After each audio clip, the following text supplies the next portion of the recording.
घना जंगल, तेज बारिश और रात के ठीक 12 बजे एक कार सुनसान सड़क पर आकर रुकती है।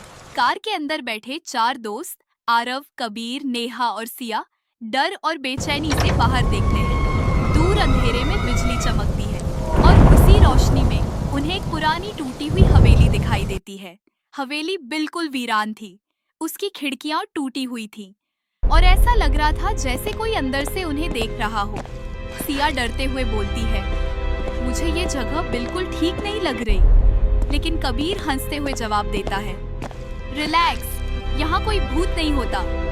चारों बारिश से बचने के लिए हवेली के अंदर चले जाते हैं। अंदर हर तरफ धूल जमी हुई थी, टूटी कुर्सियां, मकड़ी के जाले और अंधेरा।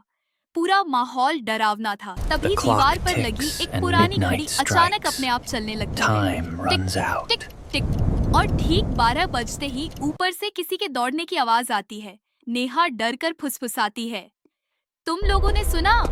आरव टॉर्च लेकर ऊपर जाता है। ऊपर एक लंबा अंधेरा गलियारा था और आखिर में एक बड़ा लकड़ी का दरवाजा। दरवाजे पर खून से लिखा था, आखिरी कमरा मत खोलना। अचानक हवेली में ठंडी हवा चलने लगती है। सभी डर जाते हैं। रात धीरे धीरे और डरावनी होती जाती है। ठीक 3 बजे नेहा की नींद खुलती है। वह देखती है कि कमरे के कोने में एक औरत खड़ी है। लंबे बिखरे बाल, सफेद गंदी साड़ी, जला हुआ चेहरा और पूरी काली आंखें। नेहा चीख पड़ती है, कौन है वहाँ? लेकिन अगले ही पल वो औरत गायब हो जाती है। फिर एक धीमी डरावनी आवाज सुनाई देती है, कमरा मत खोलना। सुबह होने का नाम ही नहीं ले रही थी। हवेली का माहौल और भयानक होता जा रहा था। तभी गलियारे में उन्हें एक पुरानी गुड़िया दिखाई देती है। उसकी आंखें लाल चमक रही थी और उसके चेहरे पर डरावनी मुस्कान थी। अचानक कबीर का व्यवहार बदलने लगता है। उसकी आंखें सफेद हो जाती हैं, चेहरे पर अजीब मुस्कान आ जाती है और वह भारी आवाज में बोलता है, वो आ चुकी है। तभी हवेली की सारी लाइट्स बंद हो जाती है। पूरा घर अंधेरे में डूब जाता है और अचानक वही आखिरी कमरा अपने आप खुल जाता है।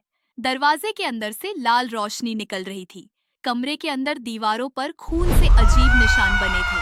बीच में एक पुरानी डायरी रखी थी। आरव डायरी खोलता है। उसमें लिखा था, इस हवेली में रहने वाली मायारा को सालों पहले जिंदा दीवार में चुनवा दिया गया था क्योंकि वो काली शक्तियों का इस्तेमाल करती थी। मरने से पहले मायारा ने शाप दिया था, जो भी इस आखिरी कमरे को खोलेगा उसकी आत्मा हमेशा के लिए इस हवेली में कैद हो जाएगी। तभी अचानक मायारा सामने प्रकट हो जाती है। उसके बाल हवा में उड़ रहे थे, काली आंखें चमक रही थी और पूरा कमरा कांपने लगा। मायारा डरावनी आवाज में चिल्लाती है, अब कोई यहाँ से जिंदा नहीं जाएगा। अचानक सिया हवा में ऊपर उठने लगती है। वो जोर जोर से चीखती है, मुझे बचाओ।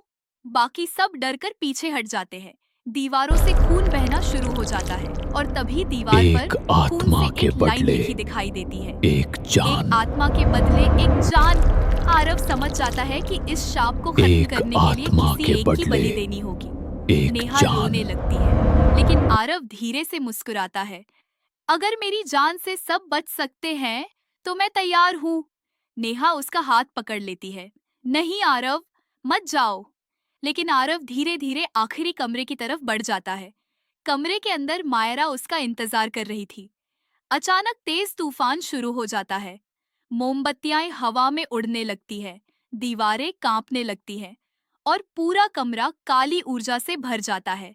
आरव जोर से मंत्र पढ़ता है और अचानक एक भयानक धमाका होता है। मायारा जोर से चीखती है और फिर सब कुछ शांत हो जाता है। अगली सुबह पुलिस हवेली के बाहर खड़ी होती है। पूरा घर अब शांत था, लेकिन अंदर किसी का शरीर नहीं मिलता, सिर्फ दीवार पर खून से लिखा होता है, आरव। और तभी ऊपर टूटी खिड़की में कोई दिखाई देता है। वो आरव था, लेकिन अब उसकी आंखें पूरी काली थीं और उसके चेहरे पर एक डरावनी मुस्कान थी। धीरे धीरे हवेली के अंदर से बच्चों की हंसी गूंजने लगती है और स्क्रीन धीरे धीरे अंधेरे में गायब हो जाती है।